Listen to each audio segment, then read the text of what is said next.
আপনাকে কিন্তু একটা কাজ মানতে হবে, সেটা হচ্ছে এই টাকনুর উপরে কাপড় পরতে হবে। এটা কি জানা আছে? টাকনুর উপরে কাপড় নিচে থাকলে কি হয় জানেন কখনো? বয়স কত হয়েছে? কত বছর জীবন, বয়স কত জীবনের? 27-28 বছর বয়সে তো জানা উচিত ছিল যে বুড়ার নিচে কাপড় বলে কি হয়। রাসূল সাল্লাল্লাহু আলাইহি ওয়াসাল্লাম হাদিসে আসছে, প্রতিটা হাদিস একই কথা, যে ওই অংশ জাহান্নামে প্রবেশ করবে। এই যে দেখেন আমার প্যান্টটা কিন্তু দেখেন যে শর্ট করা, দেখছেন?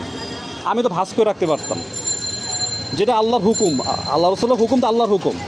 ওই অংশ জাহান্নামে প্রবেশ করবে যদি গোড়ার নিচে কাপড় থাকে। আল্লাহ সুবহানাহু ওয়া তাআলা কিয়ামতের মাঠে 3 শ্রেণীর মানুষের সাথে কথা বলবে না। এক হচ্ছে যে কোনো মাল বিক্রি করে মিথ্যা কসম কেটে, আর যে খুঁটা দেয়, অনেক আছে না, খুঁটা দেয় কোনো কিছু দিয়ে, আর যে মিথ্যা কসম কেটে মাল বিক্রি করে, আর যে গোড়ার নিচে কাপড় দেয়। তার মানে ভয়াবহ বিষয় কিন্তু ভাই।